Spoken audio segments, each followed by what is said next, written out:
Olá, queridos estudantes, sejam bem-vindos às nossas aulas da semana de ciências. Nesta semana do dia 1º ao dia 5 de março, eu sou a professora Maria Beatriz e durante essas videoaulas nós estaremos fazendo a correção das atividades propostas para vocês nas últimas semanas.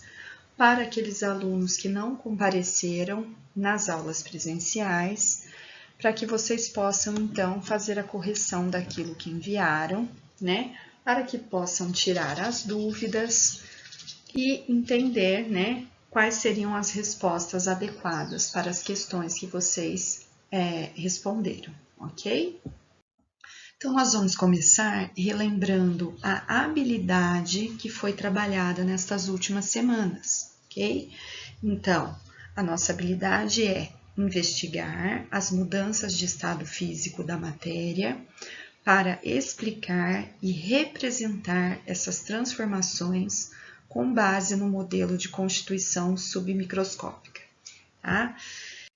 Então, nós vamos começar com a correção da atividade da semana do dia 15 ao dia 19 de fevereiro, ok? Naquela semana, inclusive, eu havia gravado um vídeo a mais das nossas aulas, né? Fazendo já a correção dos exercícios daquela semana. Mas pode ser que algum aluno não tenha acessado esse vídeo, né? Que esse vídeo tenha ficado disperso, tenha passado, né? Sem que pudesse ser assistido. Então, para que, né, vocês tenham esse acesso, eu vou então refazer essa correção da semana do dia 15 a 19, tá? Para que nenhum aluno perca essas explicações, né? E possa estar corrigindo aquilo que enviou, ok? Então, vamos começar com a primeira questão, que diz: explique com suas palavras como a ideia de que a divisibilidade tinha um limite pode ter influenciado na concepção da ideia de partícula. Então, né, o que os antigos, né, os filósofos lá da antiguidade, eles propunham, né, que a matéria ela poderia ser dividida sucessivas vezes em partes cada vez menores, né, e que esse processo de divisão ele teria um fim, tá? Ou seja, existiria um limite até que essa divisão se completasse. E esse limite, né, ou seja, a última parte dessa divisão, que não poderia mais ser dividida, seria a partícula, tá? Então, a partícula é a menor porção possível e indivisível da matéria. Que depois nós vimos, né, que então essa partícula ela foi chamada de átomo. Ok? Número 2. Explique com suas palavras por que o conceito de vazio era uma necessidade para a teoria de Leucipo e Demócrito sobre os átomos. Então, eles diziam, né, Leucipo e Demócrito, que as partículas elas se movimentam e interagem entre si na formação da matéria. E para que essa movimentação, essa interação entre as partículas ocorra, é necessário que tenha um espaço vazio entre elas. Então, elas precisavam de um espaço para se mover, né? Para fazer essa interação, para se movimentar, tá? Então, por isso que o vazio, ele era importante para essa teoria desses dois filósofos, ok? Questão número 3. Explique as diferenças entre o modelo atômico proposto por Leucipo e Demócrito e o modelo de Dalton, né? Então, o Leucipo e Demócrito lançaram a ideia de partícula indivisível, né? Chamaram de átomo e disseram que essas partículas, então, elas se movimentavam e interagiam entre si através de espaços vazios, formando o que a gente chama de matéria, tá? Mas eles não conseguiram explicar de que maneira essas interações entre as partículas eram feitas. E aí, então, né, surgiu o modelo de Dalton, né, que ele continuou, né, afirmando que todas as substâncias são formadas por partículas, que essas partículas são indivisíveis, manteve o nome, né, que foi dado de átomo, né, mas ele também acrescentou algumas coisas na teoria dele, dizendo que existem diversos tipos de átomos, então, diversos tipos de partículas, e que elas se diferenciam em suas propriedades. Que esses átomos, né, essas partículas, quando apresentam as mesmas propriedades, como por exemplo a massa, elas pertencem ao mesmo elemento químico. Ele também disse que uma substância que é formada de 2 ou mais elementos químicos combinados é chamado de composto químico. E ele também disse que substâncias podem ser formadas por meio de união, de separação e de rearranjo dos átomos, das partículas. Isto é, uma transformação ou uma reação química. Ok, pessoal? Então, agora nós vamos corrigir a atividade da semana do dia 22 ao dia 26 de fevereiro, que foi essa semana, essa última semana que vocês entregaram a atividade, ok? Então, vamos lá. A primeira questão dizia: explique por que os resultados do experimento com lâminas de ouro de Rutherford e sua equipe permitiram deduzir que o núcleo era muito pequeno, denso e positivo, tá? Então, pelas observações do Rutherford, ele propôs que o átomo apresentava um núcleo pequeno e denso. Por quê? Porque esse núcleo ele concentrava praticamente toda a massa do átomo e que seria responsável pelas partículas que foram rebatidas no experimento que ele realizou com a lâmina, ok? Ele também disse, né, que esse átomo tinha carga positiva, o que faria as partículas alfa dos testes dele, que são carregadas positivamente, sofrerem desvios ao passar pela lâmina, tá? E ele também disse que ao redor do núcleo do átomo existiria uma nuvem de elétrons, a qual ele chamou de eletrosfera, e que essa nuvem de elétrons ocuparia uma área bem maior, ok? Questão número 2. Explique por que os resultados do experimento com lâminas de ouro de Rutherford e sua equipe permitiram deduzir que existiam grandes espaços vazios entre os núcleos, tá?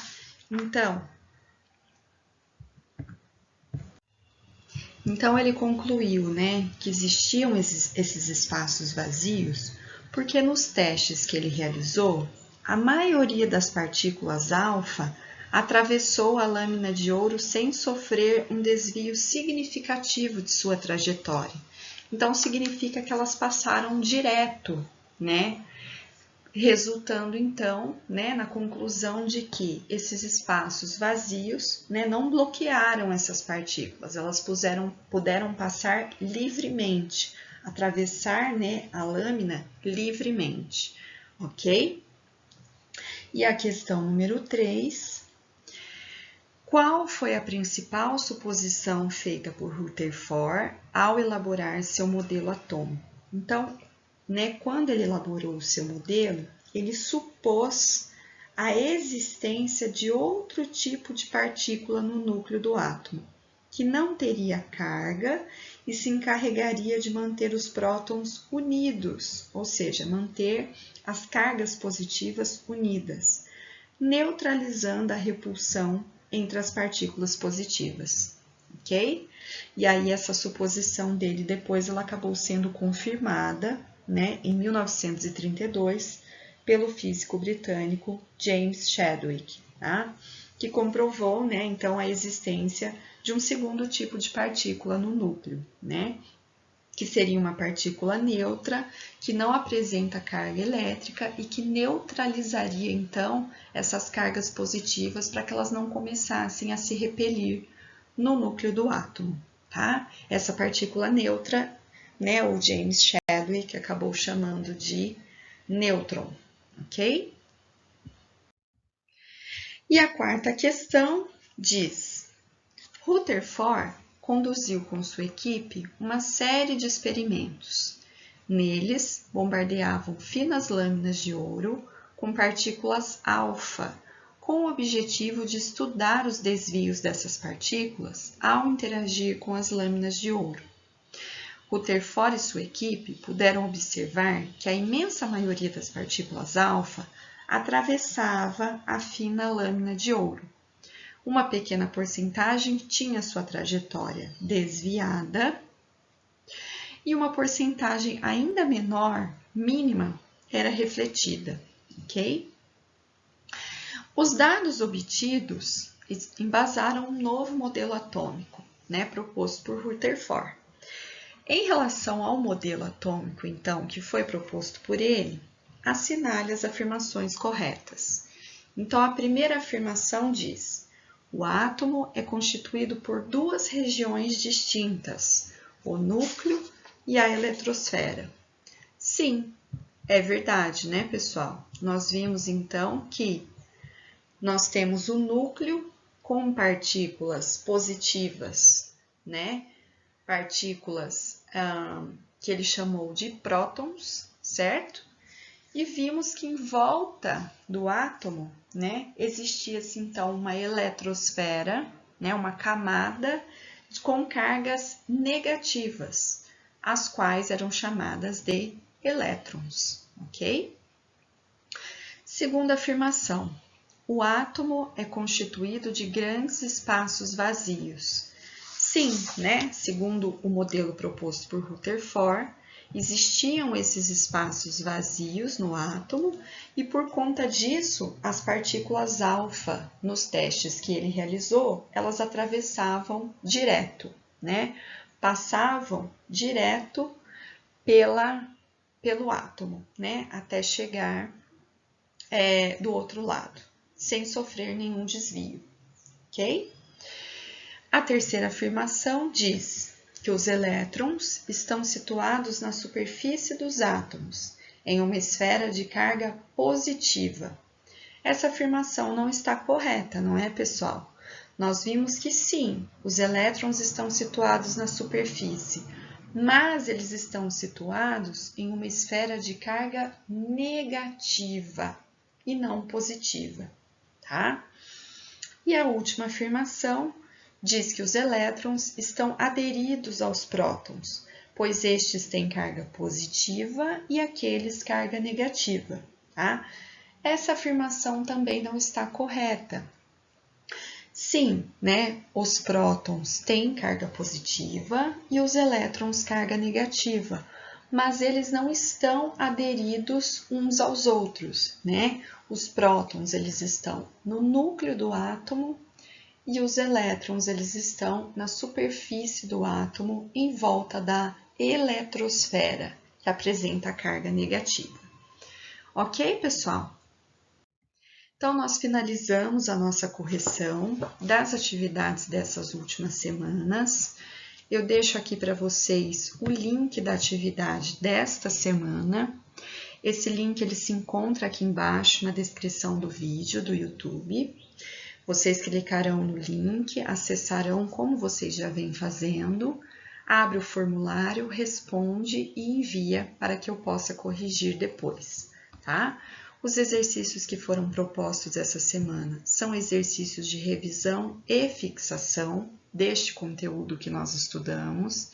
Então, para que vocês possam revisar e fixar estes assuntos, porque na semana que vem nós teremos um simulado com questões de todas as disciplinas e esse conteúdo será o conteúdo do simulado. Então, caso vocês tenham alguma dúvida, caso vocês não tenham entendido alguma coisa, podem falar comigo, podem me procurar, estou à disposição. Agradeço a todos pela atenção e até a nossa próxima aula.